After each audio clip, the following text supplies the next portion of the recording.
I'll wait till tomorrow to do it. Yeah. You can tell me no.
Yeah, so the way we planned it, just because the legs are so long, we don't have enough gas, and the C-130s can't take enough gas to drag us much further. So we went from Oahu to Wake Island.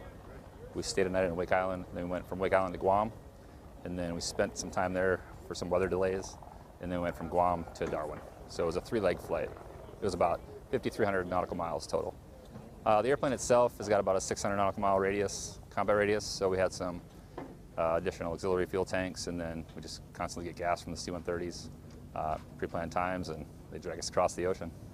I guess what the Osprey brings to MRF-D is just speed and range. It can go quite a bit further, quite a bit faster, and then conduct that assault support mission, do humanitarian service, and then really just the speed and agility that it brings to the MAGTF.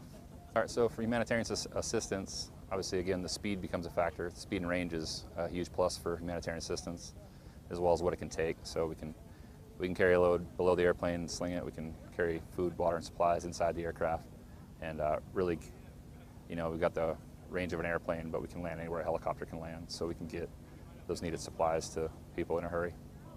So just the distance and the fuel problem itself, and then the weather. There's such a diverse spread of weather between here and Hawaii that you can't really ever plan for all of it. You just do your best. You come up with a plan and then you deal with the changes as they come. But yeah, really the weather, the distance, and then the logistical part about if we had a parts issue or we needed a part, how we're going to skin that.